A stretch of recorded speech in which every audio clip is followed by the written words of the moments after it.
Let's do this. Yo, what is going on, viewers of the tube? Tyler here, Chico Crypto. Another live stream for you guys on a $8,000 support day of the Bitcoin trading markets. How's everybody doing? Good to see everybody. Haven't seen anyone saying hi in the live stream yet, so just gonna start. Make sure this is going. Oh yeah, we're going. Hey, what's up, John and Kenneth? How you guys doing? It's okay you're a fan of Charles. You'll find out soon enough that that guy's a... I mean, he's been kicked out of too many projects. It's obvious. He's hard to work with. So, hey, Malibu, California. Southern California. Nice, man. I'm good, Bitcoin Info. How are you doing? Yeah, NFL's on right now. I'm starting my stream right when football's going. Actually, my favorite team is playing right now, the Indianapolis Colts. They're playing the Oakland Raiders. I should like the Raiders. I'm from California, but I was a Peyton Manning fan. But let's get into the crypto markets. So Bitcoin hanging on the $8,000, 8,100 support level. I talked about this. There is another support level, which I think we will get to pretty soon, and that is 7,600. I'll be explaining that more tomorrow in a video too. I think there's going to be one more big dump from about this range in one red candle down to 7,600, and we're going to bounce significantly off that up into the 9K range. And then after that, it depends if Bitcoin can hold over 9K, if things are going to be good. If it can, that's good. If it goes under, then we're probably going to be going even lower than that. Altcoins being mostly dragged down. There's a few outliers. Chainlink, up at 171. Basically holding on. It wasn't even affected by this dump. Bitcoin got dumped down to 10,000 from 10 to 8,000. Chainlink was about at $1.71 prior to this dump. It's held.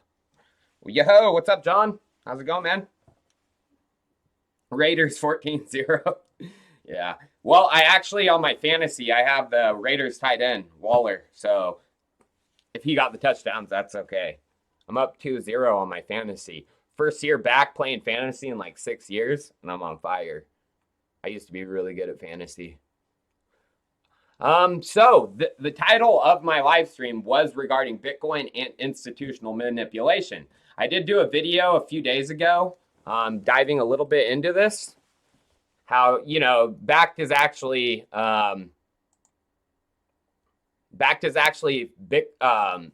settled in Bitcoin. So, I mean, it adheres to the actual economic rules of the Bitcoin blockchain. I mean, if they're going to, be settling it in 10 Bitcoin, they have 10 contracts, and 10 Bitcoin are going to be settled with that.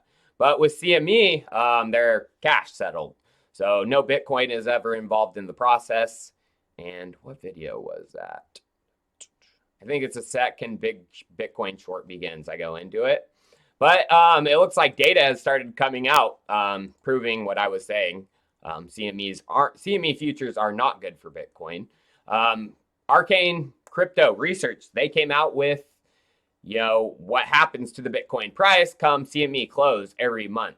And overall, there's only been, since launch, 1, 2, 3, 4, 5 positive days when Bitcoin returned after the close, a positive return, and the rest have been negative. And the average drop on the close CME is 2.27%. Any other day, a Bitcoin drop is just negative 0.0%, or 0.06%. So there's something going on with CME. The shorters are shorting. They go further into the data. And it looks like actually the manipulation happens mostly on, the biggest shorts that happen with CME happen, of course, when Bitcoin's really positive. And, that's a lot due to the other spot markets out there like Binance, Bitfinex, all those Chinese ones out there pushing the price up. But then we have the shorters on CME always trying to push the price down. And we had a fat gap. I mean, especially the CME was closing. We had a fat gap, and it basically closed the gap. And that's where we're at 8,000.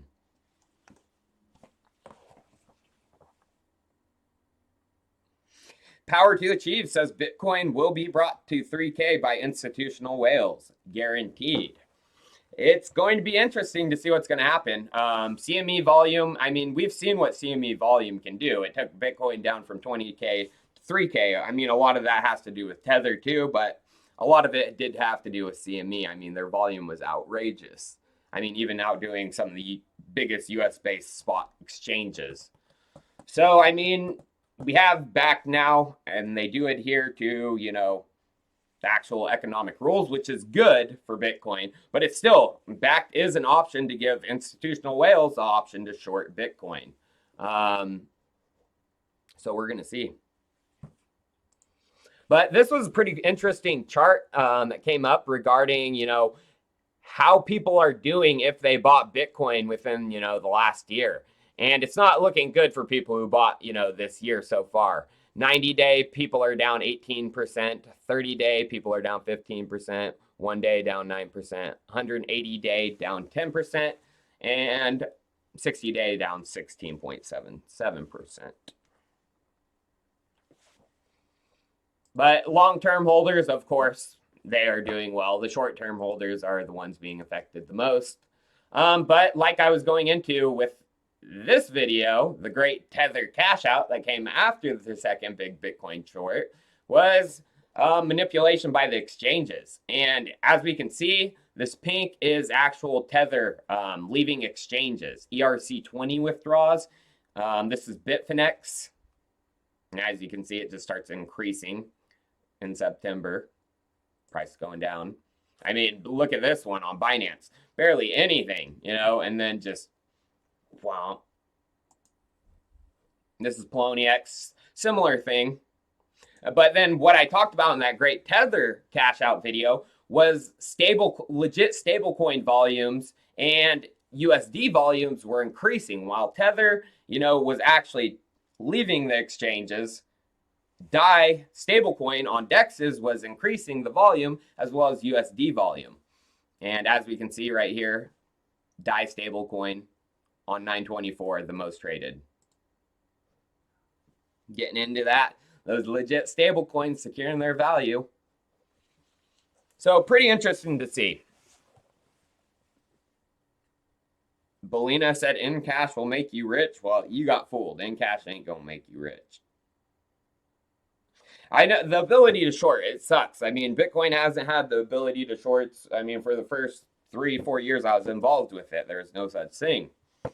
But 2017, that all changed. BitMEX, CME, CBOE, backed. And I mean, futures have never been good for any market. I mean, it's never been good for the price of an asset. We've seen what happened to gold with naked shorts. What was I going to say? Can't remember. But yeah, it's not good. Gold has been destroyed by futures. Although, yeah, I remember what I was going to say. Although futures came out and they did wreck the price of gold, an ETF did come shortly after futures, similar to how what's happening with Bitcoin.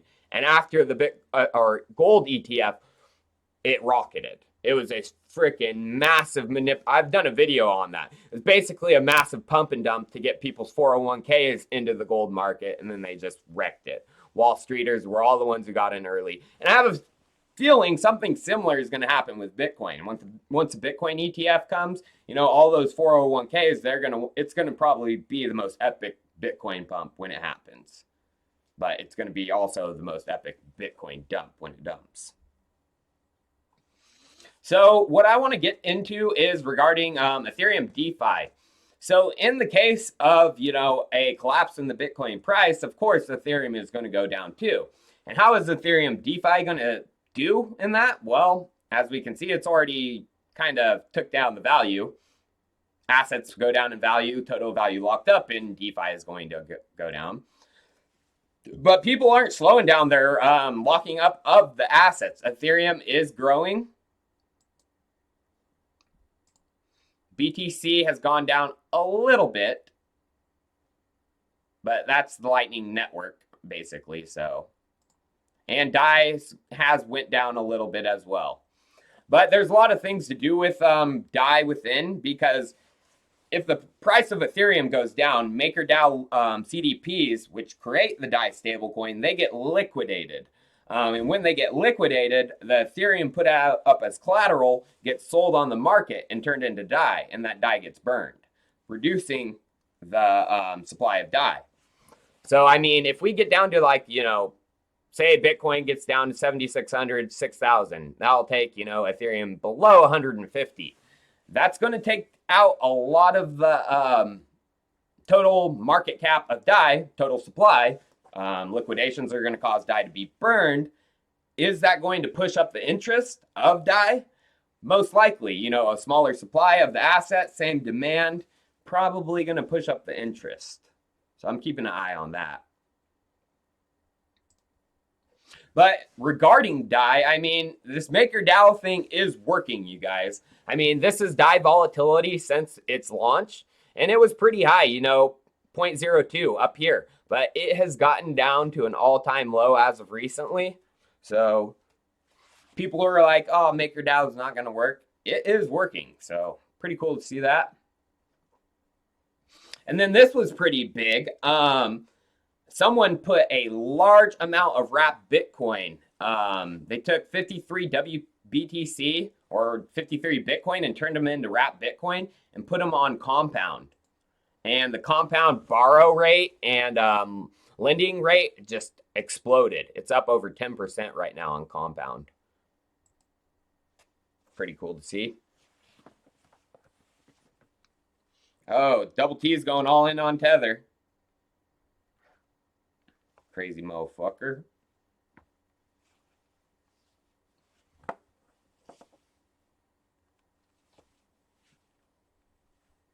What about the bullish dumping on? Insert all altcoins in chat mentioned here. No one uses Ethereum permissionless. Have you ever heard of Kristen Young, Nightfall? You should look into that. So regarding, here was the big jump of wrapped Bitcoin in, went from 563 to 569, or no, right here. And wrapped Bitcoin, I mean, there is a possibility, that wrapped Bitcoin does become more valuable than actual Bitcoin because of what you can do with it, such as put it on Compound Finance and get 10%, You can't do that with regular Bitcoin right now. There's centralized services you can do it with. Can't remember what it's called, but not in a decentralized manner. Even though wrapped Bitcoin is still kind of centralized, it is based on a custodian model. There are things coming for Ethereum, though, that is fully decentralized wrapping. It's going to be exciting to see. Oh, Red Snapper, thank you for the tip, man. I appreciate that. No question either, just a tip. That's awesome. So regarding if you're into Ethereum DeFi on the MakerDAO subreddit, there is a large liquidation post because a lot of people don't understand. I mean, it's a complex system. And regarding liquidations and the effect they have on the overall DeFi ecosystem, it's a good thing to understand. I'm not going to read it all. It's a long post. But if you're interested in that type of thing, which you should be, I'm telling you, I'll get into this in a little bit. It's in the title, Ethereum DeFi in a bull market, and it looks like it, you guys. So there is a chance that Ethereum's going to be leading the next bull market. So regarding Chainlink, part of Ethereum DeFi, actually a major component of Ethereum DeFi, the decentralized Oracle solution, is on fire, you guys. I'm so happy with my Chainlink hold. So since September, it's been gaining pretty good value against Bitcoin. Even throughout the big dump, back dump, it's been gaining Bitcoin value. And there's big things coming up. So everyone was like, Quant has this thing with Chainlink. I mean, Quant has this big thing with Oracle. Chainlink has way bigger partnership with Oracle right now. So Oracle is partnering, with Chainlink is partnering with Oracle for Oracle for startups, not just as one of their startups, you guys. That's what Quant is. It's just one of Oracle's startups in their network of startups. Chainlink is partnering with every single one of these startups, the entire amount of startups in the Oracle network, to help those startups sell their data. And this was actually 50 of the startups were doing a test pilot, and it was supposed to come out at the end of September, but there has been a slight delay. And yeah, 50 startups, and they're supposed to be announced late September, but it didn't happen. So there was some FUD happening, like, oh, isn't it happen? It's not going to happen. Well, this one random guy on 4chan, he said no, he hasn't, talking about this guy leaving the project, blah, blah, blah. He betrayed us. It's a bunch of FUD. He says, Friday we will get an update that everyone will like very much. Insider gave it to him. Also, next week, Chainlink Twitter will post another integration that will make us pump hugely. This was on Wednesday, you guys, and the guy called it correctly. Friday, we got an update. October 28th, we're getting the full Chainlink and Oracle startup collaboration, those 50 projects, what's going on. October 28th. So this guy posted this on Wednesday, and he knew that Friday we were going to get an update. So he also says next week there's going to be a huge Chainlink integration that's going to make us pump hugely. And he said he got it from an insider. He caught this right, that Friday we were going to get an update from Fernando. That's the guy right here. So I think he's right. I think he knows something. This random guy on the internet. I mean, that's why I like 4chan, you guys. Some people hate on it. They think it's a cesspool. But there is actually some big-time guys in the crypto industry that still inhabit that. And you can get some major things from 4chan. Bigger than Reddit. Way bigger than Reddit. It used to be about 50-50. But now Reddit's a shit house. You can barely find anything good on Reddit anymore. Christian S. knows what's up. If Maker, Ren, and Link do not belong in your portfolio, you're doing it wrong. So Chainlink's coming with some big stuff, but there's also some more breadcrumbs. So I made a video. I was hoping they were going to announce a Swift, a Chainlink Oracle. Didn't happen, but there were more breadcrumbs left. During that conference, Swift GPI, they announced that they were going to be moving to the cloud with Microsoft Azure.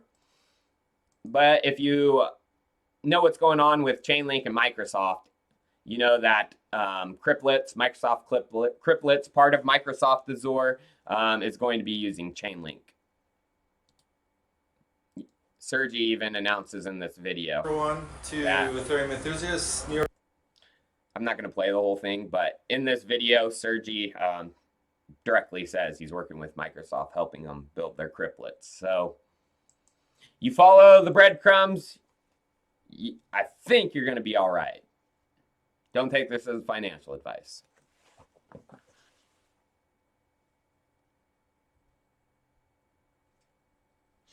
But I think Brave Browser is having an issue. Only had a 60 BAT balance and was able to send you 1,610? What? Uh-oh.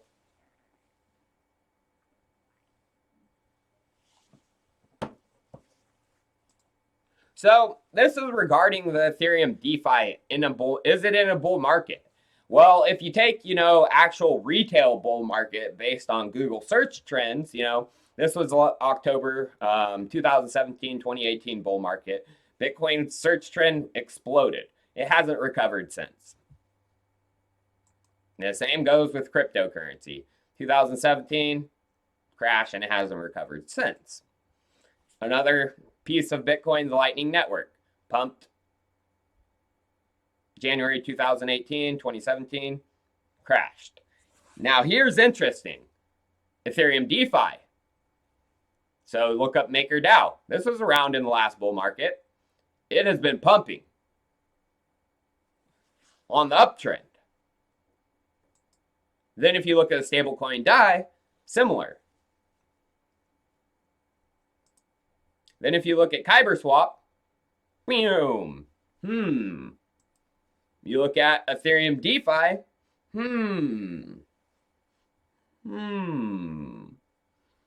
And this has been the indicator of a price pop. I mean, when the Google search trends start pumping for this is when we're going to be nearing our next all-time highs, when this happens again. But this is happening, for a bunch of these Ethereum DeFi pieces. DAI stablecoin, Maker DAI, Kyber. I mean, it's almost for any Ethereum DeFi. You look at it, it's pumping. So there is the possibility that Ethereum and DeFi could lead the charge in the next bull market. Retail people are getting interested. Oh, so this is pretty interesting. There's this thing called Gitcoin grants. It's basically like a GoFundMe for crypto, for the Ethereum ecosystem. And they take DAI, and it looks like Ethereum and Consensus are matching contributions a big way. So looks like this guy gave 1 DAI to 6 projects on Gitcoin today because it's matched with a shit ton from other people. So if you're feeling charitable, you can get that charity matched today.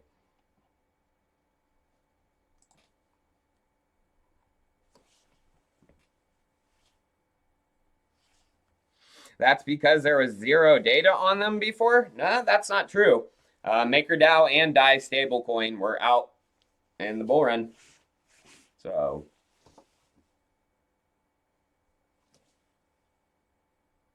yeah, the winners of a couple weeks ago have been announced. The winners of this week are going to be picked in the next couple of days, and then I'm going to announce the winners probably on like Wednesday or Thursday next week. Cosmos, I just hold a little bit. Oh, this is pretty sweet. This is 0.5 Eth metal wallet. Pretty freaking sweet. I want to get one.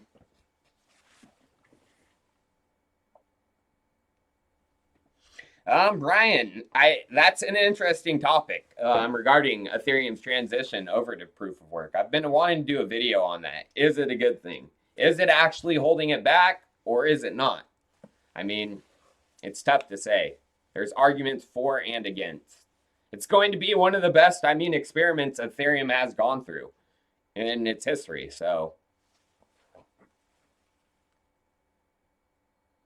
Jorge Sanchez, well, there is 2 winners being picked for 500 this week, and 1 winner being picked for $1,000 next week. So you have some chances.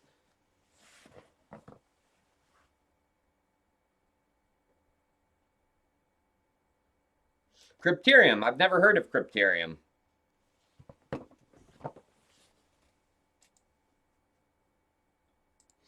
So the final thing I want to kind of dive into today is regarding Binance US volumes and just other exchanges that launched. And should we be worried?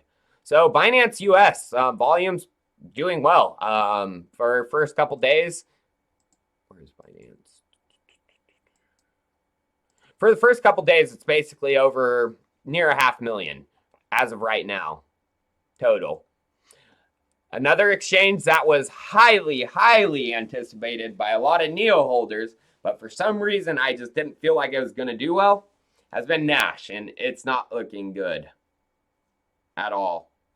If we look at volume over since launch, they peaked at like 34,000 around September 27th, but since it's been about $400. That's not good at all. And it is worrying a lot of their people who have locked up. They locked up their tokens for 2 years and decided to take a step away, but volume is very scary. And that's one thing I don't like is any like long-term lockup thing. It feels just really scammy to me. Like you shouldn't have to lock up your asset for that long. I think Quant's doing one like that. I'm like, oh God, no, don't do that. So unfortunate. But if you just see 500,000 compared to Nash's, That's not good. But Binance's volume. So Binance US announced, around right here, they pumped. Volumes went insane on Binance. But now they're back probably actually a little bit more than they were back before even, they announced that stuff. Maybe just a little bit lower. What's interesting too is on Binance US, they have USDT on there, but not too many people are using it. USD volume, we go back, is 381 million for BTC. The next highest pair is USDT USD pair, 120 million. So it's interesting, if you go to the regular Binance exchange, USDT makes up 75%. So my pretty much idea of what Binance was doing here, of course they wanted to, get their foot into the US, but now they have basically a whole entire wash trading manipulation system. CZ, he's sneaky, he's good. So basically they have the Binance regular exchange where they can do their USDT manipulation, blah, blah, blah. Get suckers, use USDT, get Bitcoin on that exchange. They then take their Bitcoin over to their Binance US exchange and will be dumping it for USD. So they used to have to do that through other exchanges. Binance would have to then go over to Bitfinex or, other USD exchange, whatever one they could get probably, Huobi. Now, Binance has it all in one. Oh yeah, Binance. You guys are awesome.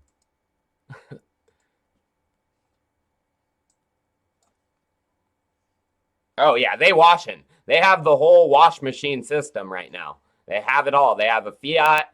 They have, the regular Binance where they can do whatever they want. Oh man, it's going to get gnarly, the manipulation. I'm excited. I mean, if it is, I don't know. Who do you want to win? If this is all just manipulation, everything in the crypto markets is just manipulation. Who do you want to win? Do you want these Tether shady motherfuckers, Brock Pierce, and all those weirdos to win, or do you want the old legacy financial system to win of the CME Futures shorters? I don't know. I kind of want to see what would happen if Brock Pierce would win. I mean, I hold Bitcoin too, so yes, I do want those manipulators to win. If it is a battle of manipulation, I want Tether to win.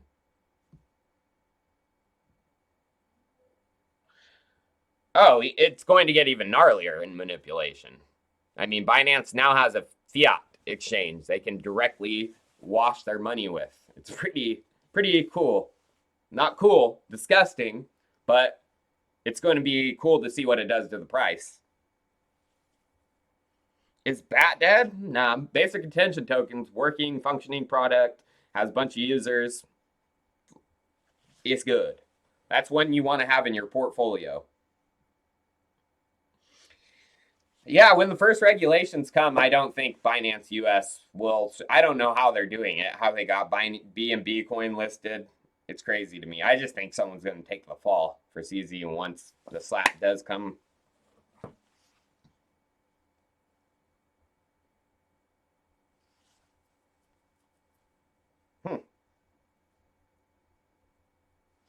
Going for Chainlink.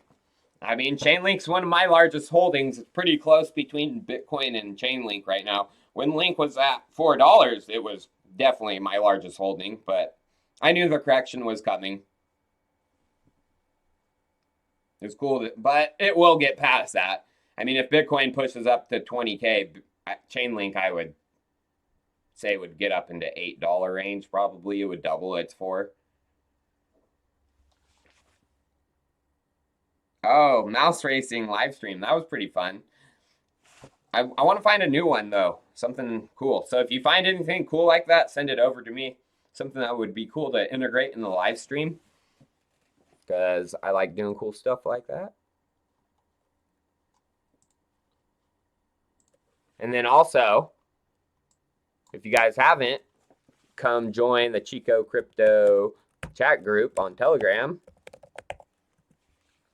Link right there. Drop everything, you know. If I have a coin I'm looking at, drop it in the chat group first. So get in there. It's always free, always going to be free too, my chat group. Snail racing. That would be boring. It'd be cool to put like, I don't know if you could keep the snails alive that long, but like have like a mile long track and be like the minimum bet on it be a Bitcoin. Take like a year.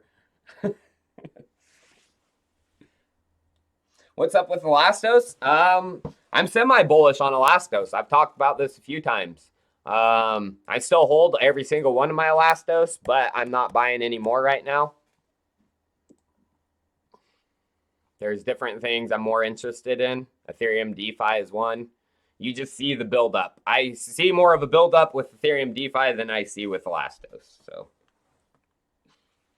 oh yeah, that's too what I want to talk about. I meant to bring this up. On Wednesday. So everybody's been wondering when the Centivate video has been coming out. So that will be coming out on Wednesday. Going to be interviewing Tom, main lead developer for Centivate. Had him over in Miami.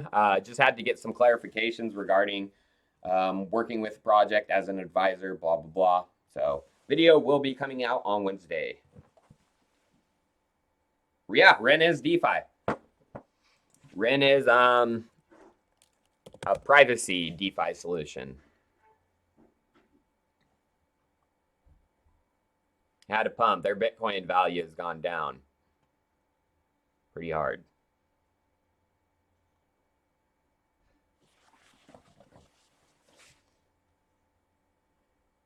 Do I still hold Icon? Yeah, I still hold a little bit, but I never went like all in on Icon at all.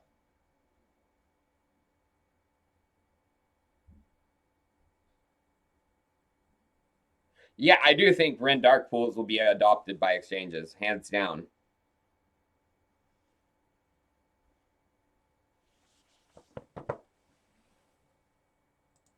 All right, guys. Well, I've been on for a good, only about 30 minutes right now. But it is going to be a short live stream today. I got Indianapolis Colts versus Oakland Raiders on right now, and I want to make sure to catch some of the game. So I appreciate everyone who tuned in for this live stream. You guys are awesome. Also, threw me 25 bucks. That was an excellent tip, Red Snapper. Appreciate it, man.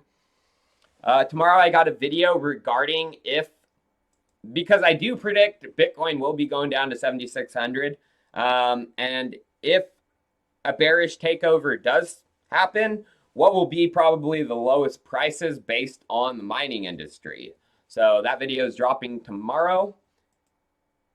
And then gonna be having the Centivate video on Wednesday. So gonna be a good week for content. All right, guys. Well, I appreciate every single one of you tuning in, and I will see you guys next time. Peace out.